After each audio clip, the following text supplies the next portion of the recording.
Bu hikoyani yozayotganda qonlarim qaltiryapti. Ko'zlarimdan esa yosh emas, go'yo qon oqayotgandek. Bu voqea mening butun hayotimni, borliqni, ishonchimni va insoniyimni kul qildi. Men tirikman, lekin ruhim allaqachon o'lgan. Derazadan tinmay yomg'ir yog'apti. Bu yomg'ir xuddi o'sha mash'um kundan beri to'xtamagandek. O'ha kuni ham osmon yorilib ketgudek yog'ayotgan edi.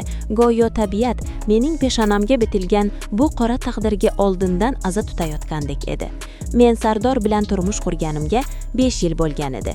Biz baxtli edik, yoki men shunday deb o'ylardimmi? Sardor mehribon, e'tiborli, har bir so'zimga quloq soladigan er edi. Onam esa mening hayotimdagi eng muqaddas inson edi. Otam erta vafot etgani uchun onam meni yolg'iz o'zim ming mashaqqat bilan o'stirdi. Men onamni shunchalar yaxshi ko'ramanki, u men uchun nafaqat ona, balki eng yaqin dugona, eng ishonchli sirdosh edi. Men uning poyiga dunyolarni to'kishga tayyor edim. Uning yuzidagi birgina tabassum uchun jonimni berardim. Onam yosh ko'rinardi. Hali 50 ga ham kirmagan, o'ziga oro beradigan chiroyli ayol edi. Men doim onamning go'zalligi bilan faxrlanardim. Mening onam hammadan chiroyli deb maqtanardim. Sardor ham onamni juda hurmat qilardi. Oyijon deb og'zidan bol tomardi. Ularning munosabati shunchalar samimiy ediki, men bundan faqat xursand bo'lardim. Kuyov va qaynona o'rtasidagi bunday iliqlik har kimga ham nasib etavermaydi deb o'ylardim. Men naqadar ko'rgan ekanman, naqadar sodda va ahmoq bo'lgan ekanman. O'sha kuni ishdan ertaroq chiqdim. Boshim qattiq og'riyotgan edi. Vujudimda qandaydir holsizlik bor edi. Sardorga qo'ng'iroq qilmadim. Unga surpriz qilmoqchi bo'ldim. Uyda mazali kechki ovqat tayyorlab, uni kutib olmoqchi edim. Onam ham o'ha kuni biznikiga kelishi kerak edi. Ertalab telefonda gaplashganimizda, "Qizim, uyingizga boraman" degan edi. Men xursand bo'lib kalitni qoldirib ketgan edim. Uyga yaqinlashganim sari yuragim negadir xaxlana boshladi. Bu shunchaki kasallikdan deb o'yladim. Yomg'ir yog'ardi. Darvozamizdan kirib hovliga otdim. Uy ichi jimjit edi. Faqat yomg'irning tomga urilayotgan tovushi eshitilardi. Eshikni sekin ochdim. Dahlizda Sardorning va onamning oyoq kiyimlari yonma-yon turardi. Demak, ikkalasi ham uyda. Ular meni kutib o'tirishibdi. Hozir choy ichib o'tirishgandir degan oy bilan ichkariga kirdim. "Assalomu alaykum" deb ovoz bermoqchi bo'ldim, lekin negadir ovozim chiqmadi. Tomog'imga bir narsa tiqilgandek bo'ldi. Qandaydir sovuq sukunat uyini egallagan edi. Bu sukunat oddiy sukunat emasdi. U xavfli edi. U sirlarga to'la edi. Mehmonxona tomon yura boshladim. Eshik qiya ochiq edi. Ichkaridan past ovozda gaplashayotganlari eshitilib turardi. Bu Sardorning ovozi edi. Lekin u shunday ohangda gapirardiki, men bu ohangni faqat bizning yotoqxonamizda eshitgan edim. "Aziza, sensiz nima qilardim?" dedi u qichirlab. Men joyimda qotib qoldim. Aziza, u onamni ismi bilan chaqirardi. Oyijon emas, shunchaki Aziza. Bu qandaydir xato quyumda noto'g'ri eshitildi deb o'yladim. Hozir kiraman va ularni choy ichib o'tirganini ko'rib, og'zimni ishontirmoqchi bo'ldim, lekin oyoqlarim menga bo'ysunmasdi. Sekin, juda sekin eshik tirqishidan ichkariga qaradim. Ko'zlarim ko'rib qolsa edi. O'sha lahzada yer yorilib men qariga kirib ketsam edi. O'sha manzarani ko'rgandan ko'ra o'lib qolganim 1000 marta afzal edi. Ular tevenda o'tirishardi. Onam, mening pokiza farishta deb bilgan onam Sardorning ko'ksiga boshini qo'yib o'tirardi. Sardorning qo'li esa onamning sochlarini silab yuziga tegar edi. Bu shunchaki qarindoshlik quchog'i emas edi. Bu ona va bola orasidagi mehr emas edi. Bu ikki sevishgan, bir-biriga tashna bo'lgan erkak va ayolning holati edi.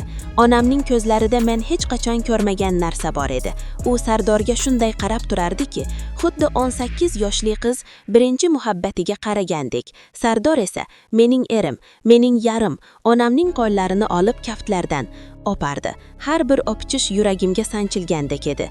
"Qizim bilsa nima bo'ladi?" dedi onam, lekin ovozida qo'rquvdan ko'ra noz bor edi. "Bilmaydi", dedi Sardor ishonch bilan. Onamni o'ziga yanada qattiqroq tortib, "Biz hech kimga aytmaymiz. Men seni sevaman, Aziza. Buni inkor qila olmayman. U bilan yashasam ham hayolim senda. Sen boshqachasan." Dunyo aylana boshladi. Ko'z oldim qorong'ilashdi. Devorga suyanib qoldim. Aks holda yiqilib tushardim. Nafasim bo'g'ilib qoldi. O'z onam meni dunyoga keltirgan, menga oq sut bergan, "Baxtli bo'l bolam" deb duo qilgan onam meni erim bilan xiyonat qilyapti. Mening erim, mening jonim deb suygan inson qaynonasi bilan, mening onam bilan Bu shunchaki xiyonat emasdi. Bu mening butun borlig'imni taqdirlash edi. Bu mening ayolligimni, insonligimni yerga urish edi. Agar Sardor boshqa bir yosh chiroyli ayol bilan xiyonat qilgan edi, men kuyardim, yig'lardim, janjal qilardim, lekin tushunardim. Erkak kishi nafsiga qul bo'ldi derdim. Lekin onam bilan bu qanday vahshiylik, bu qanday jirkanchlik? Miyamda ming xil savollar aylanardi. Qachon boshlandi? Qanday qilib? Nahotki men shunchalik ko'rganman. Eslab boshladim. Onamning tez-tez biznikiga kelib turishlari, Sardorning onamni uyiga tashlab kelishga oshiqishlari, bayramlarda onamga alohida qimmatbaho sovg'alar olishi, men bularni hurmat deb o'ylabman. Men bularni mehr-oqibat deb o'ylabman. Aslida esa ular mening ko'z oldimda, mening uyimda o'zlarining harom ishlarini qilib yurishgan ekan. Men baqirmoqchi bo'ldim.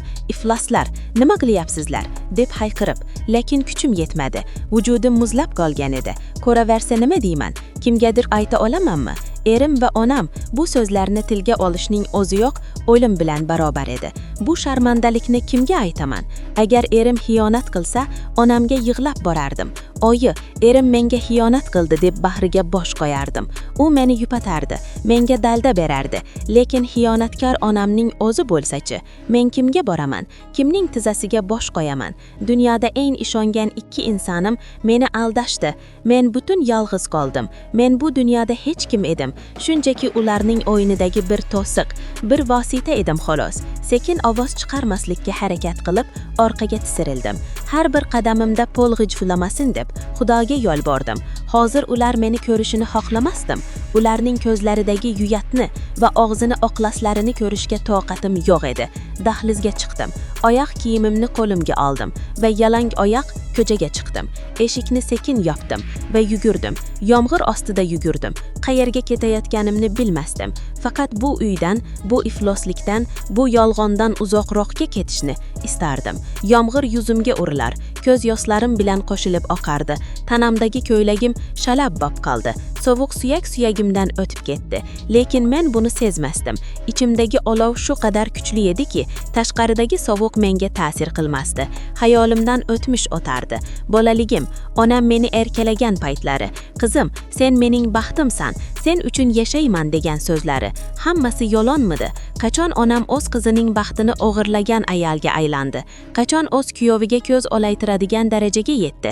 Nahotki shahvat, nafs hissi ona mehridan, farzandning taqdiridan ustun kelsa, Sardorchi, u menga sevgi izhor qilganda ko'zlarimga qarab turib aytardi. Nahotki hammasi niqob bo'lgan, balki u boshidan ham onamni ko'zlab menga uylangandir. Yo'q, bu fikr meni aqldan ozdiradi. Men o'sha kuni uyga qaytmadim, qaytolmadim.